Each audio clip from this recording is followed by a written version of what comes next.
Yeah, how did that feel, I guess, before the race? I knew what I was capable of going into that race. I just knew I had to execute, and I knew I'd be pretty disappointed with myself if I didn't come out with a medal. My plan was be there with 200 meters to go, and like no one's going to be able to outkick me.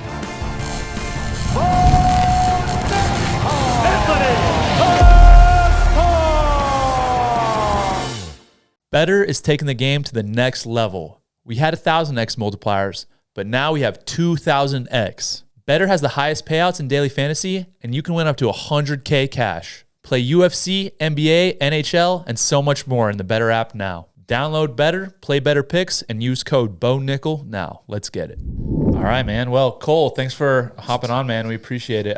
Before we get into asking you some questions and chatting a bit, I just got to say, I'm a massive fan, bro. I've been watching you for a while and love the way you compete. And, so just to give you some background, my wife ran track at Penn State. She did the heptathlon, and she was Big Ten champ a couple times, NCAA All-American a few times. And so she did she competed out in Eugene and stuff. And she qualified for Olympic trials in 21.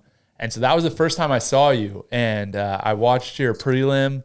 And I was like, dang, that dude's sick. And then in the finals of the 1500, she had just finished her 800 for her last event.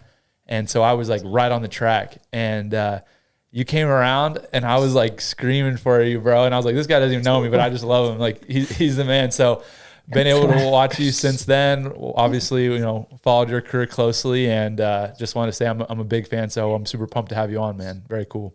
Oh, appreciate that, man. Yeah, I was curious. When you hit me up, how much you knew, or if you were a track fan or whatever, because I knew your name. And I watch fighting here and there, but I remember your name from the NCAA.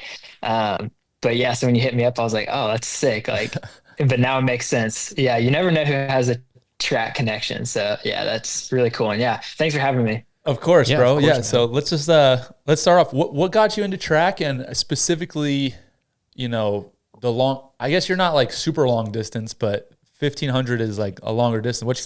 Were you just naturally good at that, or like what made you decide to do like pretty much the hardest race there is? Like, Yeah. I know if you're a track guy, I'm middle distance, but Middle to the rest distance. of the world, I'm a long distance runner. Um, but yeah, pretty much just started doing it because my buddies were doing it, in like elementary school, and I had my best friend's older brother was really good distance runner, and I was kind of just amazed that you could do this sport and excel in this sport. And then, once I found out that there was professional running, which is crazy that I get to do this for my career now, even. But once I found that out, I was like, oh, like that's like a real attainable goal. But, I also just like loved the competition. And I think, yeah, running was my first experience that it was all up to me.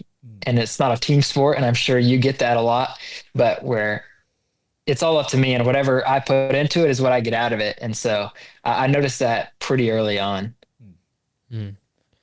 Very cool. What would you say, like, you've obviously had a ton of success, and what would you say makes an elite level, 1,500-meter runner, middle distance runner? What are some of the things that you feel like have helped you get to where you're at?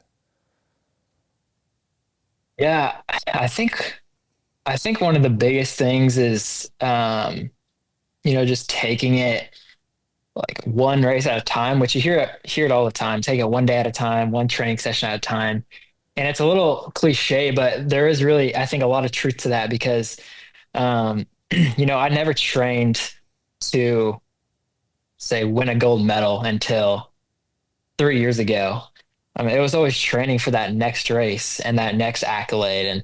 And yeah, just I think you have to be able to keep your time frame very short, and you have to be able to move on from a bad race, and you have to be able to look forward to the next one. And I think that's just so huge because people will get in these slumps and then kill themselves and workouts and training, and then they'll get injured again, and it's just this endless cycle. And you just have to stay present in the moment.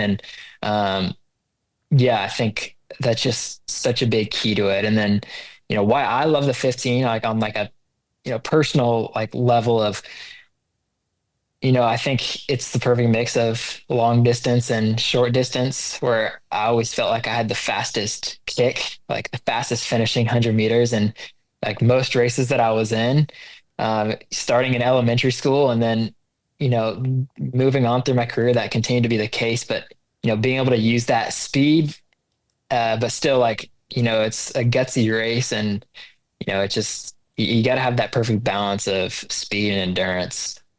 Yeah, no, I love that. That's actually, so as I mentioned, I ran track as a kid and stuff, not ever really seriously, but I really got into it after I met my wife. And that's what I loved about the 15 was it's like, this is so hard, but and there's so much that it takes endurance wise just to be able to run that fast for that long. But there's also a lot of strategy. And then the kick at the end is so exciting. Like that's so, I mean, to me, it's just the most electric race there is. Like you can watch the sprints and everybody likes the sprints, but it's like you kind of know who's going to win before the race starts. Like the 15, it's like, dude, let's see what happens, man. This is going to be fun. Yeah, no, exactly. I think that's also why like that Olympic race uh played out like it was the perfect race for a fan. And if you followed the buildup even slightly, like it was based on these two guys, the Norwegian and the Brit. And it was all about those two guys. And I guess on the broadcast they did, you know, showed their season throughout, their build up to this race throughout the season. And then had us all on the start line. It was the cameras were on those two, but then you see the race unfold and everything that can happen. And I said that after the semifinal, they were asking me how think I would fare in the race, knowing that those two might be battling. And I said, well, you have to beat 11 guys. You it's like the 12 best 1500-meter runners in the world, and I think to discredit 10 of them is a big mistake. And yeah, we just saw how that unfolded. Yeah, how did that feel, I guess, before the race, like kind of feeling, did you feel counted out by the media or did that affect you mentally? Or were you just like, dude, like I'm doing my thing? Yeah, a little bit like, and that's like the competitor in me. And I'm actually curious, kind of, I'd love to ask like a fighter and a wrestler. Like, I'm always curious about the headspace because, for running, I know it's going to be 3.5 minutes of pain, really. And that's like what I'm most nervous about. And, I figured out I'm most nervous about the outcome than I am actually, the pain in the race. But so leading up to that, I think those two had it worse off when it comes to distractions and, just, I had to focus on my race. Yeah, exactly. And it kind of helped that I was flying under the radar a little bit. Where like now going into this next season, I know like the target's on my back and, flying under the radar is over. But, I knew what I was capable of going into that race. I just knew I had to execute and I knew I'd be pretty disappointed with myself. I didn't come out with a medal. Um, but I never limited myself to just, top three. I kept saying that throughout the year. Yeah, that's interesting. I think that to dive into like the mindset of a fighter, I grew up in having a wrestling background, Anthony as well. And so everything that I learned from wrestling, competing in college athletics, NCAA tournament, those type of scenarios, I just take the exact same mindset from that and apply it to fighting.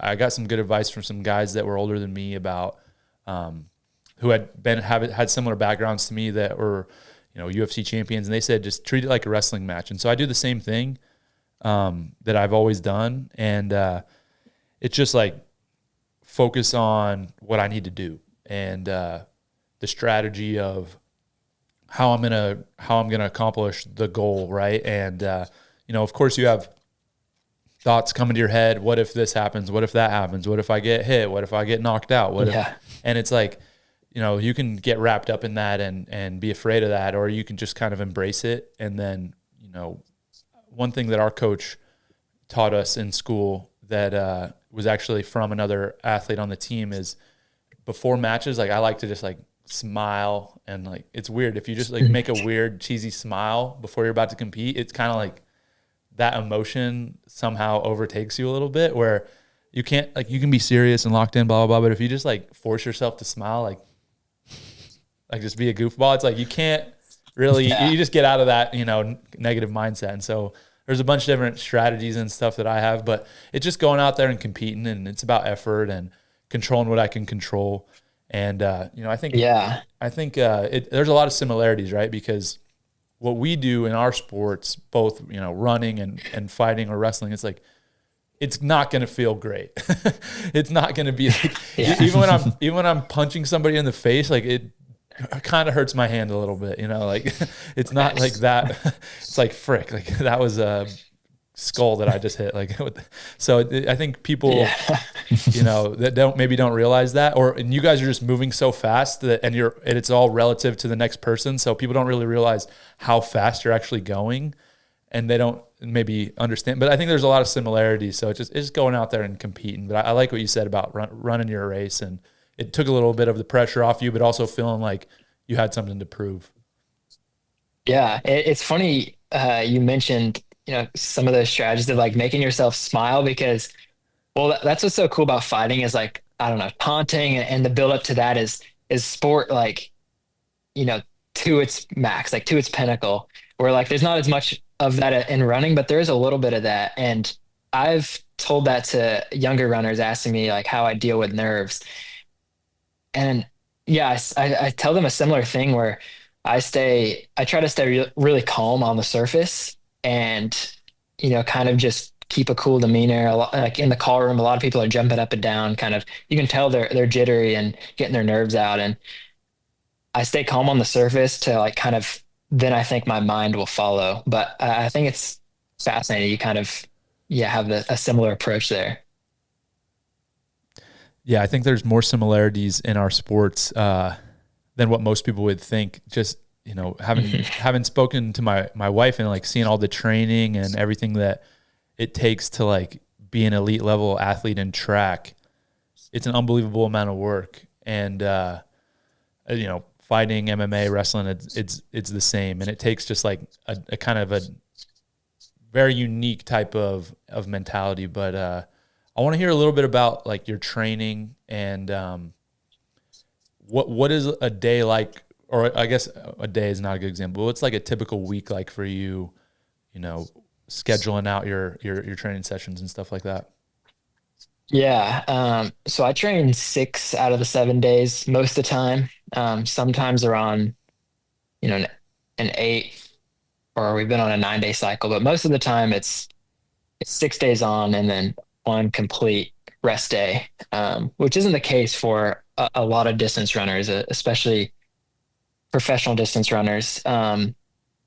But for myself, it's always been about, finding that line. It's all about like, in a sport like ours, finding the line without crossing it. And, it's razor thin where you want to push it to that very point, but injuries are so common in this sport that you have to ride that line as much as you can. And so, I've taken it now to about, I float around 65 to 75 miles a week. And then I supplement that with, about 4 or 5 hours of cross training. And then most days are double sessions. So we'll do a workout in the morning and a workout in the evening. But um, yeah, without getting too much into the weeds, like, yeah, that's like the general scope of it. And then, you know, most training programs are similar. There's so many ways to do it in running, but you know, me and my coach are a big believer of never neglecting those fast twitch muscles. And I think I've always loved that since high school. And as a distance runner, it's easy to neglect those muscle groups, but you see it when it comes down to the end of a race. You see who has those extra gears and who doesn't. And I think, a big part of that is the way I train and never neglecting those fast twitch muscles. Because some of the greatest runners in the world, run the 1500 and you're there, but it's all steady and there's no gear change. And so I attribute a lot of that to my training. Mhm. Cool. Can you talk a little bit about your mental preparation? Because there was two things that pointed out to me that it seems like you do some serious mental preparation or spiritual preparation or whatever it is, because you showed up like from the outside, like you said, calm, cool, and collected, and you brought your absolute best race just on the stats when, you know, on paper it might be the time to really fold under the pressure. And then there was also that moment that you mentioned where you kind of fell off behind the top two, and you were like, "Oh, I'm going for a medal." And then you were like, "No, frick that! I'm going back for gold." Yeah, So yeah. I'm sure there, you were visualizing yourself as the Olympic gold medalist and not just getting a medal. So can you talk a little bit about what your mental training is? Yeah.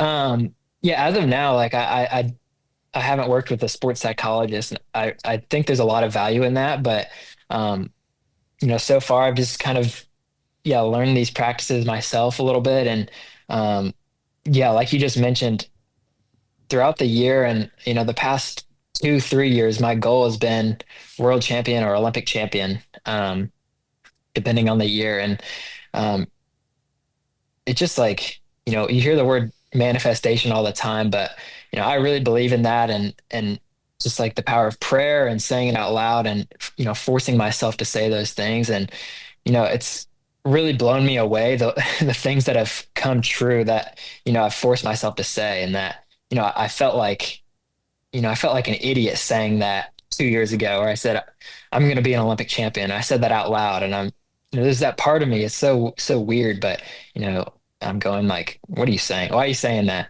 But then I kept saying it and kept saying it, and then by the time it gets to that day, it's ingrained in your subconscious. And um, you know, 3 laps of that race was racing and fitness and all of that, and then that last 300 meters, I think, was subconscious. And I don't think that would have unfolded the same way if I hadn't mentally prepared the way that I did. But so much of it comes down to just that repetition and and drilling it into my mind, and then the body follows. But yeah, obviously, like I'm a big believer in that kind of stuff, and I don't know. I'm sure you guys can relate a little bit, but I Hmm. just think there's so much truth in that. That's awesome. I had one quick follow up on that because I've kind of pondered this for a few years of like the balance between manifestation and trusting in God.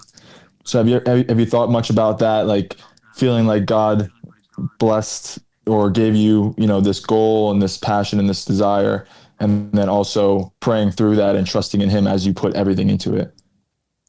100%. And I appreciate you bringing that up, because I don't think I have anything without that, without God, and without prayer. Hmm. Um, and my first interview off the track at the Olympics, I felt like I was high, like like just like euphoria and endorphins flowing. Like I've never felt that level of that post race high. Um, and I just, yeah, they were asking me about the race, and all I could think of was like, I felt God carry me through the finish line. And, Hmm. you know, it might sound funny to some people, but it truly felt like that. And because like I was saying, that last 200 meters, I wasn't, there was no pain in that. There was no racing anymore. Like it was all, I've been in that situation 100 times, and in races, but I'd never been in that situation in an Olympic final. And so I think it takes something divine to, you know, create that sort of a moment. So there was a lot of things in that race that I felt, and you know, to chalk it up to one thing wouldn't do it justice. But the biggest thing was probably God looking over me that day. It's awesome. Yeah. Yeah, that's amazing. It's amazing to hear that, because it just, I think it has to be something like that really can't be explained that well, like you said. Like it's not going to do it justice. But I think that when you compete that way and people watch and people see, they almost get to experience what you're experiencing in a little like like a little microcosm of it. And I think that's part of what, like how God works and how he blesses people with talents and abilities and skills. And when you get to see that, and when you're pursuing that, and you're pursuing really, you know, at the end of the day, like you want to win Olympic gold medal, you want to do your best, but you're almost like just you're doing it's bigger than just you, and it's bigger than yourself, especially when immediately after you can like recognize that and you know, that's how you're communicating to people. It's like, I think you just see something different with the way you compete, or the way, you know, certain people have competed and it's really special. But can you talk more about how like faith has played a role in your life, your training, and everything overall, and kind of like your mindset towards that, maybe just with your, you know, your past, and then also moving forward, like how you kind of view that?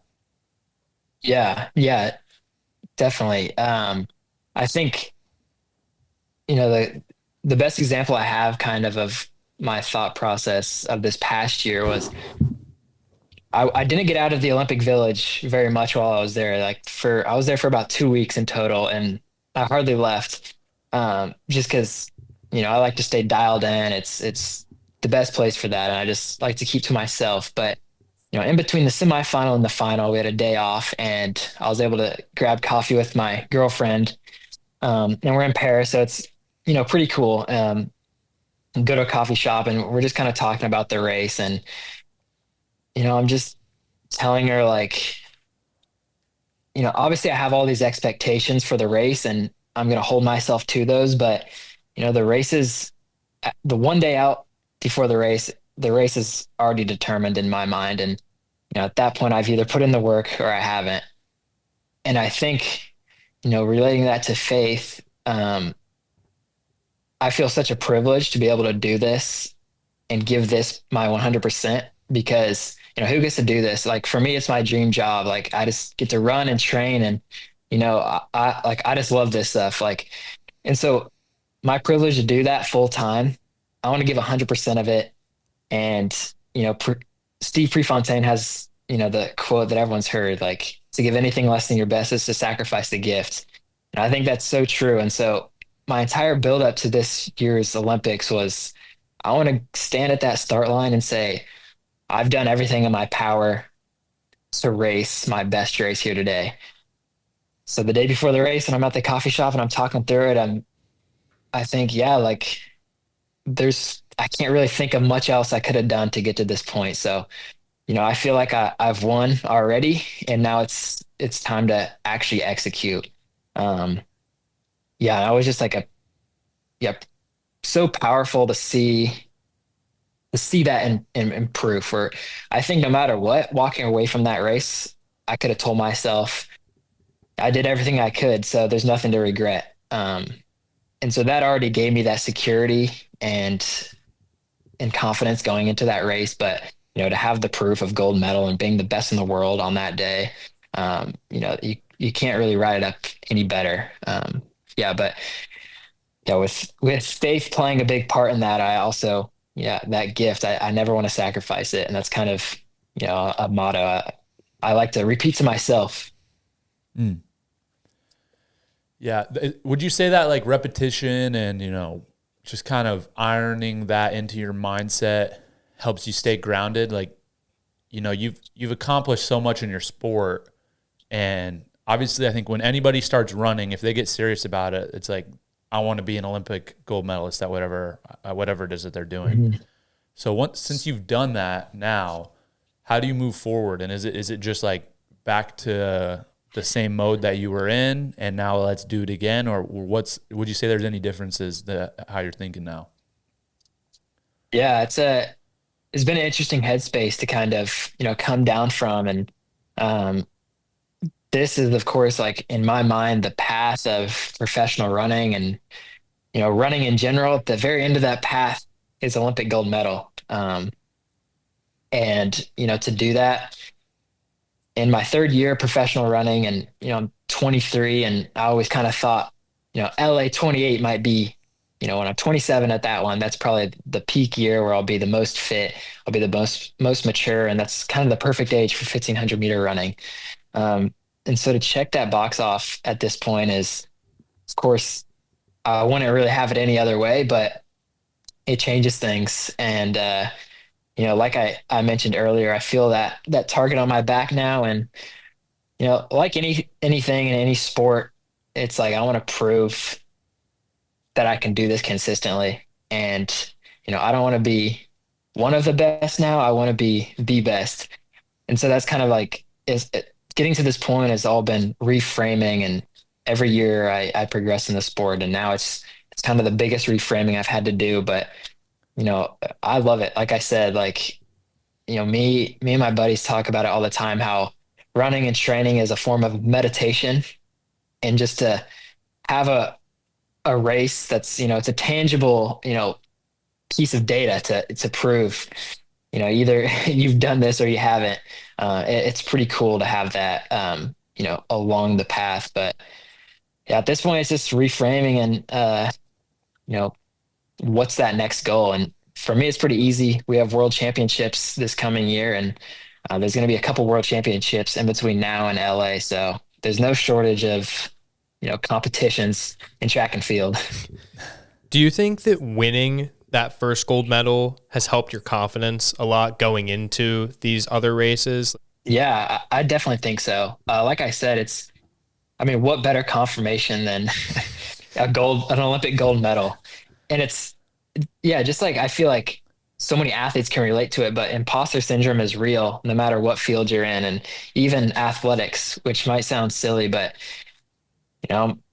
go from a college runner to a professional runner, and I'm like, am I really this good, or do I have a couple good fluke races? And it's all those natural human tendencies of doubt. But now that I have the accolades set in stone under my belt, I am constantly reminding myself of that, and not getting hung up on them, but using them as saying, you are the best in the world, so act like you are and move into this next season like you are. And yeah, I think I'm going to continue to surprise some people. Have you changed much in terms of your training or preparation or everything that goes into leading up to competition? It's easy to learn if, let's say, you got bronze. I'm sure there's a list of things that you can implement right away and lessons, but it's way harder, as we know, to leave on top and be like, oh, I'm good. I'll just keep doing what I'm doing. Is it much of the same because it's working, or are there some things that you still were able to take from it? Yeah, I think there's still quite a few areas where I feel like I can improve. And, um, like I said, where I felt like I did everything leading up this past year to the Olympics and I was confident in that, that was true. Where I think, my bandwidth is only so much. And, I drilled down on the things I could drill down. And last year, I moved from Oregon to Virginia, and it was my first year here in Virginia. And so I was kind of setting up my network and all of that, and physio and massage and diet. Now moving into this year, I feel like it's my second year at this new home base, and this network's already set up, and I'm just yeah, I think there's so many things I can drill down on even more. And then outside of that, I have the gold medal, but I don't have a world record to my name, and there's several other, I don't have a world championship title to my name. And there's just so many things where, I'm going to have to stay consistent, and I'm going to have to stay, at the top of the world. And, to get stagnant is never the answer. And there's always areas to improve. Like I'm sure you all know. Mm-hmm. Yeah. Talk a little bit about, your, you mentioned like physio and massage and some other stuff. Talk about the recovery aspect to your training and how you implement that. And is that, is that a popular thing in track? Like I would assume most people are doing that, but is there any stuff that you do specifically that you feel like that helps you a lot? Yeah. I think at the professional level, like everyone's doing physio and massage, and you got to stay on top of all those things. Cause your body and your health is the most important thing above all, above training. And and anything else you can do. So yeah, my recovery is, I think I like to try to outwork people in the recovery side of it because everyone's doing crazy workouts.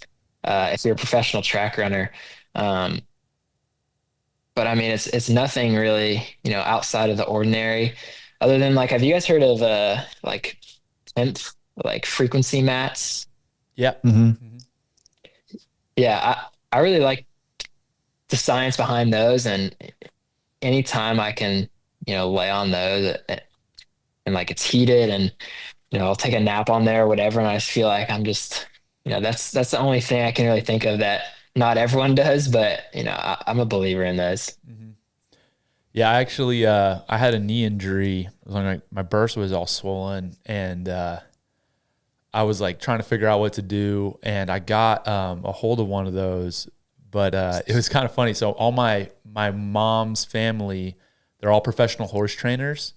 So it was one that was like set up for a horse, and it was like you lay it on the horse's back, like these the horses that run in like the Kentucky Derby and stuff like that. They use them on them, and so I had to like barely turn it, like just barely turn it on. I was gonna say, and I was like, got oh, the whoa, horse whoa, yeah, but no, I it helped, I think, for sure. yeah. Are you cold plunging, Cole? Yeah. Not like super consistent. I'm trying to get one in my house actually right now, and I'll be a little bit more consistent with that. But um, yeah, I like cold plunges, and I like saunas. I think a little bit more.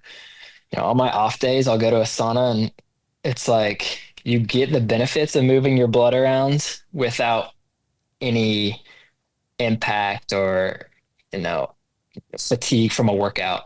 There might be a little fatigue if you stay in there for a while, but like every injury that like in every doctor I've talked to and in running and yeah, about any injury, it all comes down to blood flow. And so anytime you can increase your blood flow, I think it's so good. So yeah, I like the sauna for that. What's your kind of on the same topic, but a little shift is what's your diet and like supplement regimen like? Or do you take supplements or, what are you typically eating on a daily basis, that type of thing? Yeah. My diet is, I don't count calories, or anything like that. I'm not super strict on like volume, but it's mainly what's making up my meals, and it's, 60, hold on. I always get the percentages wrong. It's 30, 30, 40, and it's 30% protein, 30% fats, and 40% carbs. And if most of my meals consist of that, then that's generally, that'll get me there. But on top of that, I take supplements as well. And, you know, again, nothing that outside of the box, but, like the classics, fish oil, zinc, vitamin D, B12, iron. Those are pretty much the staples. Magnesium as well. Uh, which again, I've been taking like dietary supplements since high school. I think those are necessary. I think your diet is probably the most important thing for, recovery, probably sleep and then diet, and then, fill those gaps with the supplements.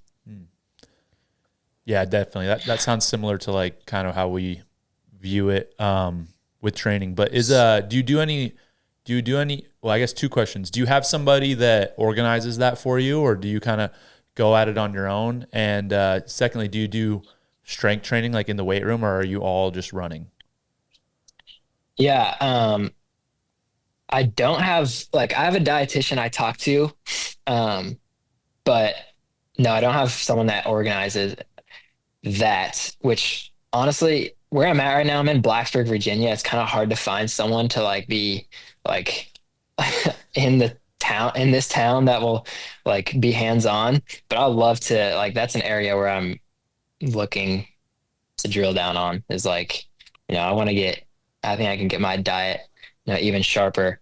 Um, And then what was the second thing you said? Do you do strength conditioning, like, or just strength training outside of Yeah. like running? Yeah. We're in the gym about, yeah, 2 to 3 times a week. And it's a lot of like explosive motions and, tendon strength building where uh, uh, I've had some like Achilles and lower leg issues in the past. So it's, we identify these weak areas in, form or, like previous injuries and nail those and you build off of that. But, obviously we're not putting on muscle and like, even if we try to put on muscle, you can't, just due to how much cardio we're doing. So a lot of it is, it's really lean muscle that we're trying to get, but, strengthening those areas where, if you're running a 5,000 meter race and your hip is dipping ever so slightly every single step, that adds up so much. So how do you stop your hip from dipping in? And, so many things are a chain in running where you'll be like, how does, the way my foot is striking, how is that affecting my hip? But, there's so many things like that. And luckily I have like some of the best people in the world that are helping me with, it's called like gait analysis and pretty much just analyzes your form and you step on a treadmill and all these points track your form and based off of your weaknesses, they assign these exercises. And luckily in that area, yeah, some of the best people in the world working with me. That's awesome. I actually, so I just started running like very recently. So I wanted to ask you, what would be some advice for new runners? Yeah, I always say consistency over everything, which is boring. It's a boring answer, but like run, I don't know, like it's all relative, but whatever. If you're running 20 minutes a day and you feel like, on day 15 or whatever, you're like, I'm feeling pretty good. Like maybe I'll ramp it up a little bit. You can, but keep in mind, let's be able to do this tomorrow. Like obviously if you're training for a race, there's a build and there's a, come down period, but consistency over everything. Just like, even like, that's what I keep in mind where I don't know, none of my workouts are at 100% effort. I float around like 80 to, 90% effort at like the hardest effort, but that next day is all about recovering and how do I get to the next one? So I would, yeah, just stay consistent. And another thing I would say is don't be afraid of sprint training. Even if you're training to run long distances, sprint training is just so good for you. And it's so good for, like your, what's the word? I'm blanking on the word, but, just your entire system. Like I think so many people will go out and run miles and miles and miles and just, it'll be a slog fest. Just tossing some 100-meter strides in there. And it's so good to keep everything in line and also like injury prevention and all of that. And it's more fun, I think. Yeah. So it's obviously cold here in State College and it just started to snow. So I've been running on a treadmill and I feel like kind of an insane person because you have to sit there for hour. Like my workout the other day was an hour long and just staying in the same place and running. And it was a little brutal. No, I hate treadmill. Like I despise them. So yeah, some people do like so much work on a treadmill. If it's like, I'll do everything to get outside, but yeah. Are you training for a race right now or just running? I'm going to try and do the Broad Street run, which I believe is 10 miles. And then after that, like if I can do 10, I can do a half. I feel like that's how it works. For sure. So yeah. I feel like that maths. So I don't know. I just think that it's like super interesting and totally different. Like the heart rate thing, like my buddy that's helping me out is like, make sure your heart rate doesn't exceed this. I'm like, how is that even possible? Yeah. Yeah.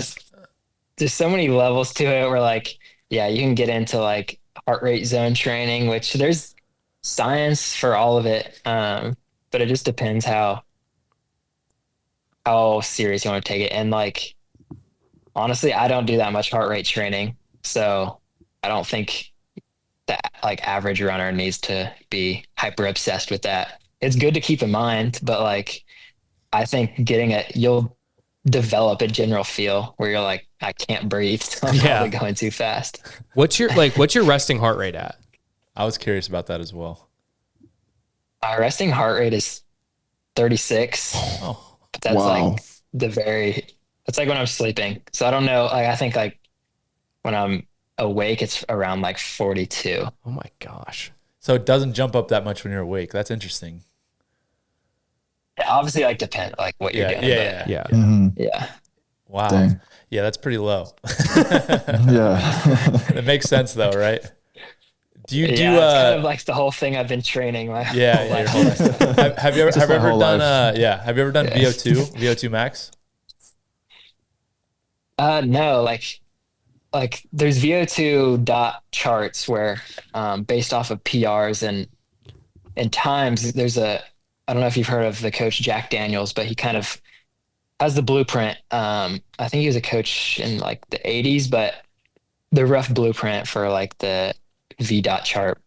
And I've kind of looked at that, but I've never done any like lactate threshold testing where, you do a workout and you prick your finger or your ear and you get like Yeah. the lactate levels in your blood. And if it's too high, then you stop. If it's low enough, then you do another rep, which again, there's like a lot of science backing that up too. But you got to pick a method and stick to it. Who would you say has been your biggest influences on your training? Is it like some coaches you had, or how did you kind of get the philosophy behind how you train?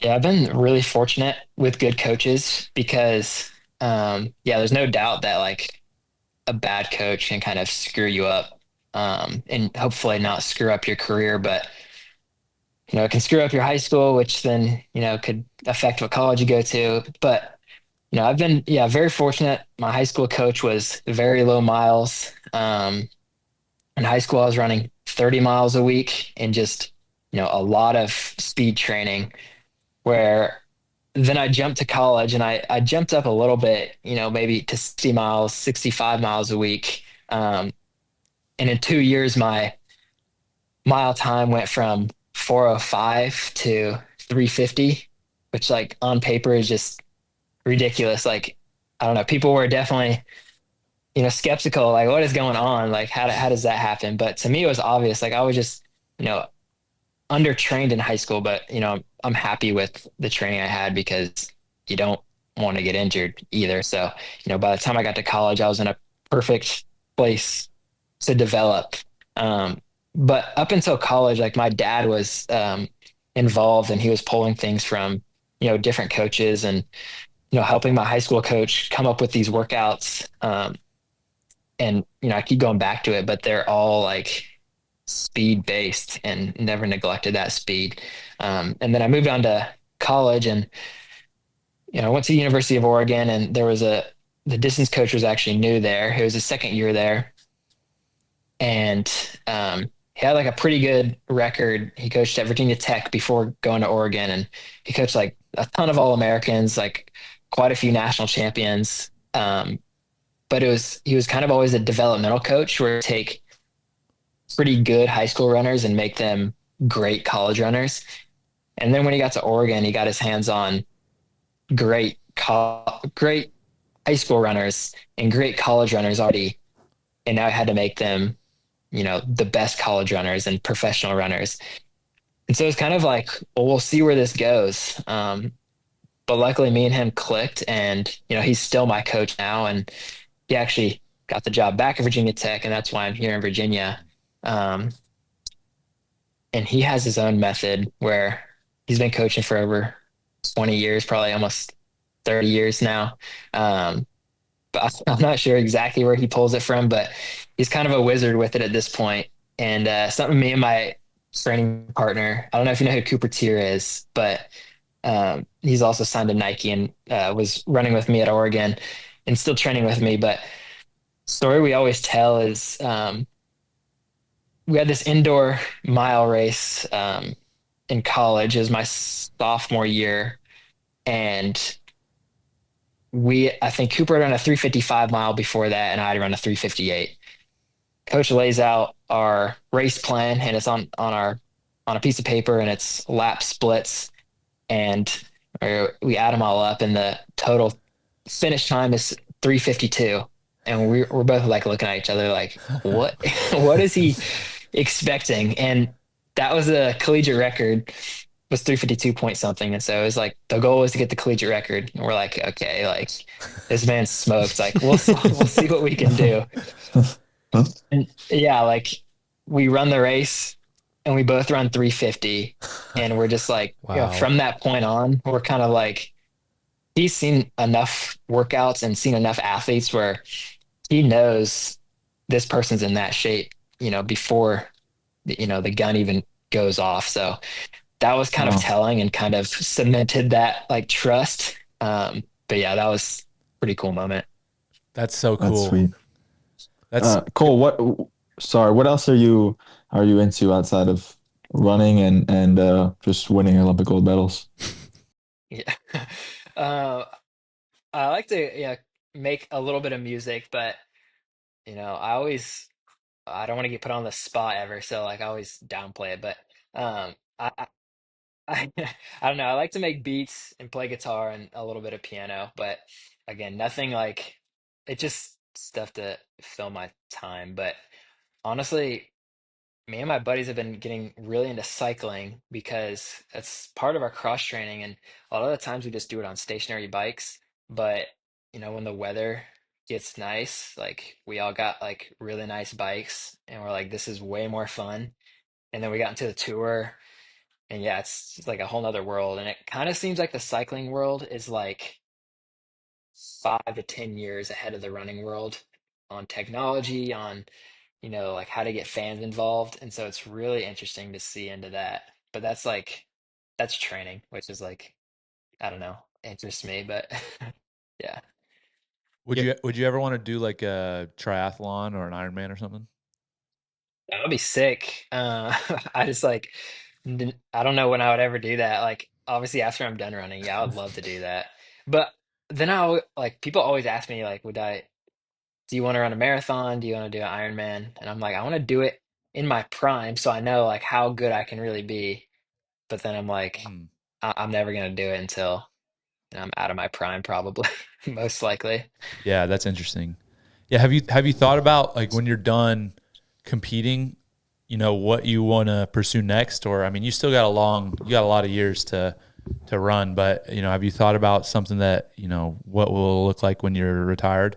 Honestly, like, not really. Kind of just like I'm gonna keep running as long as I can. But um, I, yeah, I'm obviously interested in the running world, and there's like, it's still like, it's a super old sport, but it's so, it's so far behind as far as like, publicizing it and, you know, getting the money there and all of that. And so I'd love to stay involved in doing all that, but like, I don't know, I'm trying to figure it out now, but the main goal is running fast. Do you think you'll go out on top, or will you leave like a few races, like a few years of races that you're like past your prime, or like, or are you gonna go out and be like, I won this race, I'm out.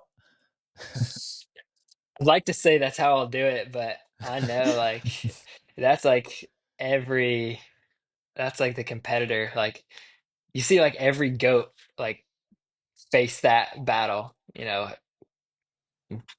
no matter who it is. Like, Tom Brady, or there's like so many examples. You could say Conor McGregor, I don't know, but like you want to go out on top, but that also means like you're the best in the world right then. So like Mhm. I don't know, you also want to just keep racing and Yeah, it's keep tough. being great. I don't know. It's yeah, but we'll see. I gotta definitely LA. I want to be on top there. Nice. So you get let's say we fast forward a few years, you get to LA, you're in the final. Um, is there like a perfect race strategy where you're like, I'm coming out first lap, this is the split, boom, boom, boom, boom? Or is it like you kind of go in the final and you're like, let's see how it plays out? Yeah, like to be honest, there's like zero way of knowing.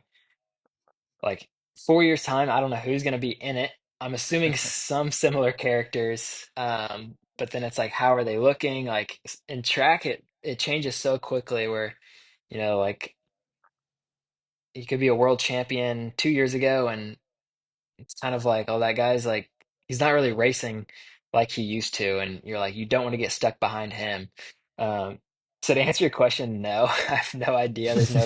There's no good plan right now, but I don't know. That I think that's like one of the beautiful things about like the 1500 especially is calculating. It's not always about just who is the most fit. It's like who can race the best, who can, navigate the race and handle the pressure the best. So yeah, and I always feel like that, plays to my favor. Yeah, because I remember when I was talking about how I thought the sprints were super interesting, and Bo's like, "No, watch the 1500," and we watched it on the pod, and I was like, "This is totally Oh, different." I forgot It we was watched that on the so pod. Yeah, we exciting. watched your race on live on the Oh, show. Yeah, no way. yeah, I was Yeah. so curious to see like, is that like you were talking about? Obviously, you can't plan stuff out, but were you like, is it in your plan to go really hard, like save a little bit left in the tank for that last leg that you had, and kind of worked your way outside, and then eventually overtook the lead? My plan was be there with 200 meters to go. Like, and I was ready to, sell my soul to get to that point. And I just had like me and my coach just had so much faith that like if I'm there with 200 meters to go, then like no one's gonna be able to outkick me. Which I almost all the time feel like that in every race, and that's not always the case. So it's still a gamble. But I raced the Tokyo Olympics and I raced Budapest World Championships last year, and I kind of went into those races thinking, well, I'm probably not in gold medal contention. Let's try to get a medal. And I got sixth and seventh on those. And I'm just like, I'm not doing that again because, if I'm going for bronze, I'll probably get, yeah, sixth or seventh. So I was like, I'm putting myself in position for gold. And if I fall short, I fall short. But, I'm so glad I did that and committed to it. Hmm. Yeah, it worked out. Yeah. What's like the social component like with guys you're racing against? Like is there much of one, or is it like everybody probably has a reputation for, how they run or what they're like? Like do you I don't know. I guess one, do you talk with the guys at all that you race against, or and two, is it like how big of a role is people's reputation in running when you compete against them? Yeah. I think Ingebrigtsen and Kerr, that's like the Norwegian and the Brit. They both kind of have like a way about them that rubs some people the wrong way, and I don't really pay too much mind to it, but um, most runners are really nice people, which is like I always say like that's kind of annoying most of the time. Like I want to hate these people. Yeah.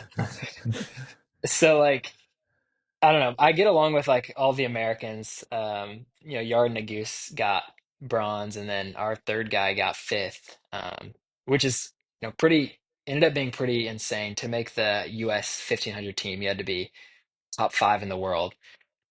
Just like speaks to how strong U.S. running is. But yeah, most guys are like pretty easygoing. But who's kind of I don't know. You learn the characters and you navigate who is worth talking to or shaking their hand before the race because there's like a little bit of you know like I like to be a little like rough and I don't want to be buddy buddy with everyone in the call room like right when we're about to go out on the track. So I like to keep that line. After the race is a different story, but like I want to keep that separation.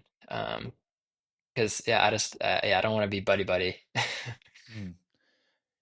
Yeah, that's interesting. Yeah, I feel like you see that sometimes in track where it's like one person wins and whoever takes second or third, they're like hyped for the person that won. And I get it being a good sport, but and it's also interesting because you're in you're running your race. Well, a lot of races, I guess the 1500 is different, but you're just a lot of races you're just in your lane and you're just Mhm. moving through your lane as fast as you can.